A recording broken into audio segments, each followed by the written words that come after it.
সম্মানিত মা বোনদের জন্য কয়েক মিনিট আমি একটা হাদিস বলছি। অনেকেই মনে করেন আমি নামাজ পড়ি, রোজা রাখি, তাহাজ্জুদ পড়ি, কালো বোরকা পড়ি, আমি নেককার মহিলা। না, আপনাকে আল্লাহ জান্নাত দেবে না। আপনাকে জান্নাত দেবে যদি 4টা গুণ আপনার ভেতরে পাওয়া যায়। 1 নম্বরে, স্বামী যখন বাইরে থেকে আসবে, দুনিয়ার সব কাজ মেয়েদের জন্য তখন সব নিষিদ্ধ, সব শেষ। আপনি স্বামীকে সময় দেবেন, এইটা আপনার আসল কাজ। এরকম বউ আজ বাংলাদেশে নেই, এই কারণে অনেকে পরকীয়া প্রেম করে। যদিও আপনার কাছে রাগ মনে হচ্ছে, খারাপ মনে হচ্ছে, এটাই বাস্তব। পরকীয়া প্রেমের পেছনে দায়ী আমার মনে হয় অধিকাংশ স্ত্রীগুলো যদি একটু রেসপন্স করে, সময় দেয় নবীর এই হাদিসের দিকে তাকিয়ে। নবী বলেন, যখন স্বামী আসবে দুনিয়ার সব কাজ ওই মহিলার জন্য স্থগিত। যত বড় কাজ থাক সব বাদ, স্বামীকে সময় দেওয়া ওর জন্য ফরজ। ওর জন্য কি? স্বামী এসেছে 8 ঘন্টা ডিউটি করে, ও সময় দেওয়া দূরের কথা, ও হাঁসের খাবার দিয়ে নিয়ে ব্যস্ত। তোর হাঁসই বড় হয়ে গেল, ওই হাঁসের গলা টিপে মেরে ফেলা দরকার। দ্বিতীয় নম্বরে, যে স্বামী যেটা পছন্দ করে ওটা যদি জায়েজ হয়, আপনার জীবন থাকতে ওইটা পছন্দ করা লাগবে। স্বামী যদি পছন্দ করে যে আপনি হাতা কাটা ব্লাউজ গায়ে দিয়ে স্বামীর সামনে থাকেন, কোনো অসুবিধা নেই। স্বামী যদি পছন্দ করে আপনি চুল ছেড়ে দিয়ে স্বামীর সামনে থাকেন, কোনো অসুবিধা নেই। আর যতগুলো চুল আপনার স্বামী দেখবে অতগুলো সওয়াব হবে। স্বামীর চুল না দেখিয়ে উনি মেলায় যাচ্ছে চুল দেখাতে। যত পুরুষ মানুষ আপনার চুল দেখবে, আল্লাহর কসম প্রতিটি চুল কিয়ামতে সাপ হয়ে আপনাকে কামড় দেবে। কোন স্বামী যদি তার স্ত্রীর মাথার উপরে হাত রাখে, যতগুলো হাত চুলের নিচে পড়বে, যত চুলের নিচে হাত পড়বে অতগুলো সওয়াব ওই মহিলা ওই স্বামীর নামে আল্লাহ লিখে দেবে। কোন স্বামী যদি স্ত্রীর হাত চেপে ধরে মহব্বতে হাসি দিয়ে, যতগুলো গোনা ওই দিনে হয়েছে সগীরা সব আল্লাহ হাতের মাঝখান দিয়ে ঝরিয়ে দেয়। আমরা হাতও ধরি নিজের বর বাদ দিয়ে অন্যেরটা। স্বামী আমার এখানে, আমি যারা আছি এখানে যত স্বামী বসে আছে, প্রত্যেকটা স্বামী পছন্দ করে এটা যে বিয়ের পরে যেন আমার মা বাবা আমার সাথে থাকে। কথা বলা লাগবে। কিন্তু আজ 100টার 98টা বউ এটা চাই না। কথা বলুন। এই জন্যে তো বৃদ্ধাশ্রম তৈরি হচ্ছে, এই জন্যে তো আলাদা হওয়ার সিস্টেম বাড়তেছে। খালি বারবার শ্বশুর বাড়ি থেকে ওরে বুদ্ধি দেয়, আলাদা থাক, আলাদা হয়ে যা, ভালো খেতে পারবি। আরে বেটা, ওর পেছনে আজ 25 বছর শ্রম দিলেও যে বুড়ো বুড়ি তারা এখন ডিলেট। কার কার বউ এরকম আছে যে আলাদা থাকতে চায়, বউ মা বাবার সাথে থাকতে চায় না? হাত তোলেন তো। ও, এই এলাকায় এই ওয়াজ করা ঠিক হয়, এ জেলায় নেই। আলহামদুলিল্লাহ, আমি হাদিস বলা বন্ধ করে দিলাম, আমার দরকার নেই। আমি অন্য হাদিস বলছি নাকি? সত্যি কি এরকম এলাকায় গাজীপুরে বৃদ্ধাশ্রম তৈরি হয়েছে কোন কারণে? আপনারা হাত তুলছেন না কোন কারণে? হাত তোলেন, কোনো ভয় নেই, ক্যামেরা আমার দিকে, হাত তোলেন। তাও সে হাত তুলেছে, ও মুরব্বীর বউ বেশি আছে কিনা সন্দেহ। ও তো বউ বেশি থাকা সম্ভব না। 3 নম্বরে, স্বামীর সম্পদ এবং তার সন্তানকে দেখে শুনে রাখবে, ইসলামের পথে চালানোর জন্য চেষ্টা করবে। 4 নম্বরে, স্বামীর মনে দুঃখ দিয়ে কোনো কথা, কোনো বরদোয়া দেওয়া যাবে না, এটা হারাম। পৃথিবীতে ফেরাউনের মতো এত বড় ভয়ঙ্কর নাফরমান জানোয়ার স্বামী কারো কপালে? কথা বলেন না কেন? কি জানোয়ার ছিল, নিজের স্ত্রীর হাতে পেরেক লাগিয়েছে, পায়ের ভেতরে শলাকা লাগিয়েছে, কপালে পেরেক লাগিয়েছে, আর মাথার উপরে গরম তেল ঢেলে দিচ্ছে। কোরআনে কারিমে আল্লাহ একজন মহিলার নাম দিয়েছে যাকে আল্লাহ জান্নাতে একটা ঘর বানিয়ে দেবে। ইদ ক্বালাত রব্বি ربنا لي عندك بيتا في الجنة ونجني من فرعون وعمله ونجني من القوم الظالمين গাজীপুরবাসী, এটা ইউটিউবে কালকেই ছড়িয়ে যাবে, হাজার হাজার মহিলারা এটা শুনবে শিক্ষা নেওয়ার জন্যে। ফেরাউনের স্ত্রীকে আল্লাহ ঘর এমনিতে বানিয়ে দেয়নি। এটা অত্যাচার যখন তার স্বামী লোকজন দিয়ে করাচ্ছিল, আল্লাহ পাক জান্নাত পাঠিয়ে দিলেন জিবরাইলকে দিয়ে, ধরো তুলে ধরো। হযরতে আসিয়া জান্নাত দেখার পরে খুশি হয়েছিলেন, ডাক দিয়ে বলেছে, মাবুদ ওই জান্নাতে তুমি আমার জন্য একটা ঘর বানিয়ে দাও, যে ঘরে বসে বসে সব সময় তোমারে দেখা যায়।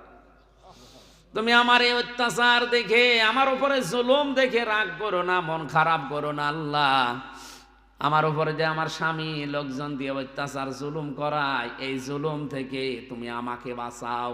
লক্ষ্য করে অনাজ্জিনি, এখানে টান আছে, অনাজ্জিনি মিন ফিরআউনা ওয়া আমালিহি অনাজ্জিনি মিনাল কওমিজ জালিমিন।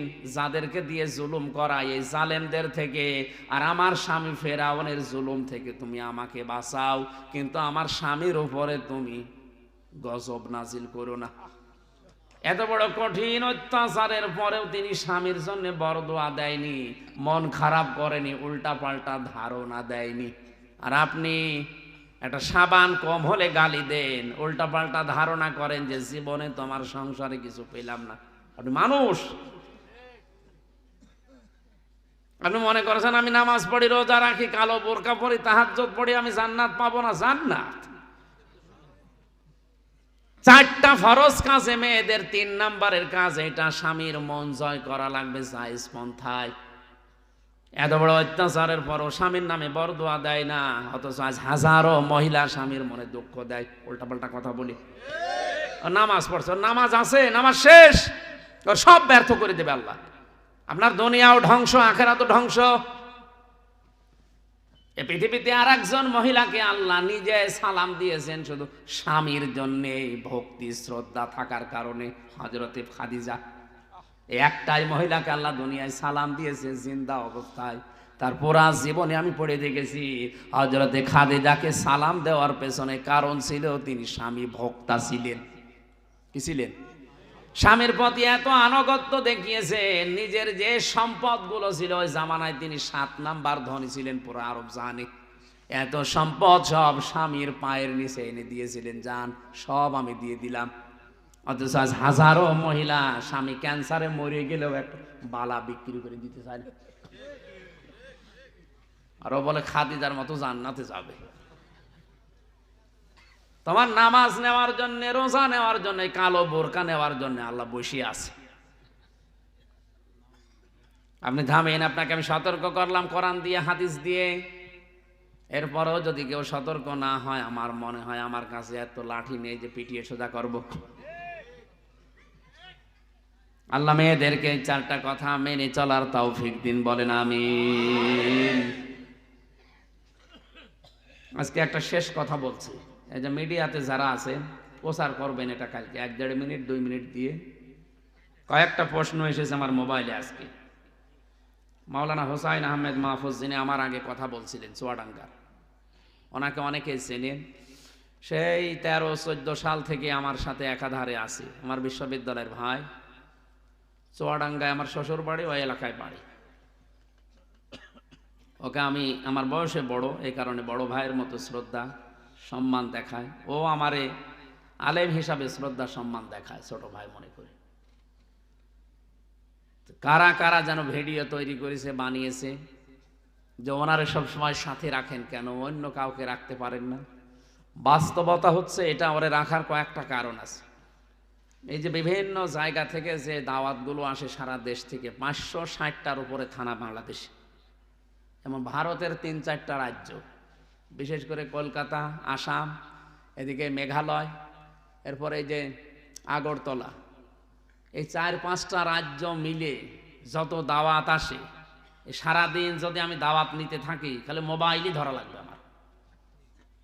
ওই ভাইকে সাথে রেখে দিয়েছি এই দাওয়াতগুলো কন্ট্রোল করার জন্য, যে আপনি আর আমার এক শ্যালক আছে আবু বকর, তাদের বলেছে যে যারা দিতে চায় তাদের নামগুলো লিখে রাখো জায়গার নাম দিয়ে, আমি রমজানে বসে বসে সিরিয়াল করব। এখন এই যে আজকে আসলাম গাজীপুরে, কালকে যদি আমার থাকে সে কক্সবাজার, আবার যদি কাল তারপরের দিন থাকে টাঙ্গাইল, আমার জীবন থাকবে? এই জন্য মাহফিলগুলো আমি সিরিয়াল করে নেই, তো ওদের মাধ্যমে কাগজ নেওয়া হয়, কিন্তু বলে দেওয়া আছে আমার নামে যদি কেউ চায় না, পয়সাও চায়, টাকা চায় মাহফিলের জন্য, টাকা তো দেবেন না, তারে ধরে আমার কাছে নিয়ে আসবেন, ওরা আমি একেবারে সরাসরি জবাই করব। কারণ আমার নামে কেউ চায় না, পয়সা চাবেন না, আমি টাকা নেই না। মাহফিল করে ওইভাবে আগের থেকে চায় না পয়সা আমার দরকার নেই, আমার বাবার যা আছে আমার যা আছে চলার মতো আছে, আপনার টাকা নেওয়ার কোনো দরকার নেই। এই জন্য বাস্তবতা হচ্ছে আমার জন্য যদি কেউ টাকা চায়, সে আমার শ্যালক হোক আর হুসাইন হোক আর যেই হোক, এই কিশোরগঞ্জ এলাকায় আবুল কালাম আজাদ তো না আজাদ, এই শয়তান আমি জেলে থাকার সময় ওনাকে বিভিন্ন মানুষকে বলেছে আমি হুজুরের পরিচিত, আপনার আমার কাছে 10,000 20,000 করে টাকা দেন, ডেট কত লাগবে আমি দিচ্ছি। আর মানুষও পাগল, এই কিশোরগঞ্জ ভৈরব এরপরে এই যে ব্রাহ্মণবাড়িয়া এই এলাকার মানুষগুলো প্রায় 30টার উপরে ওরে 10,000 15,000 20,000 করে টাকা দিয়েছে, মানে ডেট পেয়ে যাচ্ছে, অথচ আমি তখনও জেলে। আমি তো ডিসেম্বরের 8 তারিখে বের হলাম, এর আগে শুনছি ও প্রায় 3.5 লাখ 4 লাখ টাকা মানুষের কাছে খেয়ে ও এখন ভারতে চলে যাই বসে আছে। আমি বের হওয়ার পরে আমার নাম্বার কিভাবে জোগাড় করি, আমার সেই আদালতে তো মোবাইল আর নাম্বার আছে, আমি পরবর্তীতে একটা নাম্বার তুলে হোসাইনকে দিয়েছি, ও আবার ছড়িয়েছে, এই কিছু মানুষের কাছে গেছে যেতে সবার কাছে ছড়িয়ে গেছে। ওই তখন বলছে যে হুজুর ওই যে আবুল কালাম আজাদ, এই শয়তান আমাদের কাছে ভাবে আপনার নামে টাকা নিয়েছে, ডেট দিন। তো ডেট আমি পাবো কোথায়? বের হওয়ার 2 দিনের ভেতরে সারা দেশ থেকে মানুষ যেয়ে মাত্র 40-42টা মাহফিল হয় রোজার আগে, সব নিয়ে নিয়েছে। এখন ওই তো নিয়েছে 30টা। এখন ওনারা বলছে আমাদেরও করে দেন না, আমরা কমিটির কাছে মুখ দিতে, আমি কি করবো, আমি ওরা চিনি। এই জন্য বের হওয়ার 2 দিনের ভেতরে একটা লাইভ করেছিলাম যে আমার নামে কেউ যদি টাকা চায় দেবেন না। এমনকি হোসাইন ভাইও যদি কারো কাছে বলে যে হুজুরের জন্য 20,000 টাকা দেন, ওর নামে আমার সরাসরি যদি দেখাতে পারেন যে টাকা চেয়েছে, ওরা আজকে তাড়িয়ে দেবে। আমি বহু চেষ্টা করেছি বিভিন্ন জায়গায়, ওর নামে কাশেমের নামে আরো বিভিন্ন যারা ভক্ত আছে ধরার, আমি পারিনি, কারণ আমি জানি যে এরা আমার বিশ্বস্ত, এরা এইগুলো অন্তত করবে না। কিন্তু মানুষ উল্টা পাল্টা ছড়িয়ে এদের নামে কালার করার জন্য ভিডিও বানাচ্ছে। সোলাইমান ভাই নামে একজন, উনি ভিডিও বানিয়েছে, উনি জেনে না জেনে আমি জানি না, হয়তো আপনার এটা ঠিক হয়নি। সঠিকভাবে কোনো জিনিস না জেনে আন্দাজে মন্তব্য করলে কি হয় দেখলেন না? হাত আটকিয়ে যাবে যেদিন, সেদিন টের পাবে। মাওলানা হোসাইনের নামে আমার সাথে প্রায় উনি পোস্টার দেখিয়েছে যে সব জায়গায় দ্বিতীয় বক্তা রাখা হয়। কেন রাখা হয়? কেন রাখা হয় 2টা কারণ বলছি। 1 নম্বরে ওরে রাখি, আমি তো রাত্রে এখন নেমেই গাড়ির পেছনে ঘুমিয়ে পড়বো, কারণ কালকে আবার দিনের বেলা একটা, রাতের বেলা একটা, আমার তো শরীর টিকাতে হবে। এখন সারা রাত গাড়িটা চালাবে ড্রাইভারে, ওরে জাগিয়ে রাখা লাগবে না? এই কথা বলছে না কেন? যে জাগিয়ে রাখার জন্য তো একটা লোক দরকার। ওই হোসাইন সামনে বসে গল্প করে, ড্রাইভার জেগে থাকে।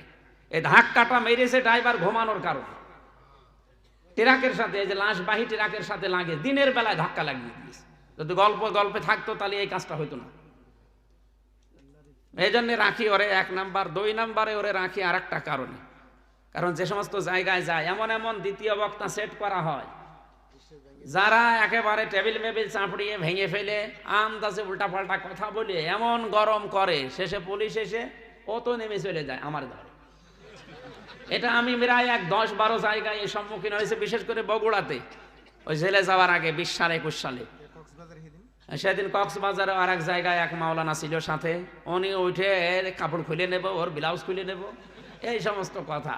এখন বগুড়াতে মাওলানা আজিজুল ইসলাম, উনি তো একটু জিহাদি মানুষ, বগুড়ায় বাড়ি, উনি আমার আগে উঠে এমন কথা বলেছে, মানে একেবারে সব আগুনের মতো হয়ে গেছে। পুলিশ এসে, আমি কেবল উঠলাম, বলছে আমি বলছি আমি তো কিছু জানি না, কেবল উঠলাম, সে হুজুর পালিয়েছে। বলেন এই যে রিক্স না, আমি এই কারণে এরে রাখিয়েছে, এ আমার অন্তত এইটা নষ্ট করবে না। ও যাই করুক, ও টাকা পয়সা কালেকশনের হুজুর, আমি ওইগুলো পারি না, আমার আসলে হয় না। এই জন্য ওরে রাখি যে কালেকশন করে অন্তত মাহফিলটা জমা, আর ওয়াজ তো মেন তাফসির করার জন্য নিয়ে আসেন আপনারা, আমি যতটুকু পারি করব। আমার কথা কি বুঝেছেন? আসলে যারা সিন্ডিকেট মনে করেন বা ও দালাল এগুলো বলেন, আসলে এগুলো মিথ্যা কথা, আন্দাজে দোষ দেবেন না। আমি 3 বছর ভেতরে ছিলাম অন্ধকারে, এক ঘরের ভেতরে, মনে করেন জেলখানায়। 3 বছর তো ও বাইরে, ওকে একটা মাহফিলও করেনি।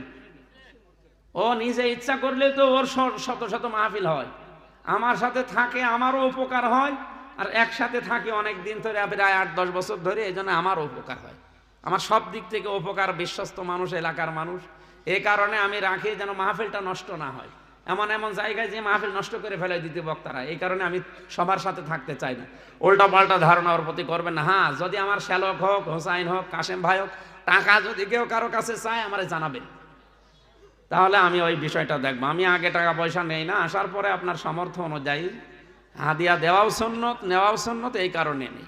আর অধিকাংশ টাকাগুলো আমি দ্বীনের জন্য, ইসলামের জন্যই খরচ করি। আল্লাহ যেন কবুল করেন, আমিন, আল্লাহুম্মা আমিন।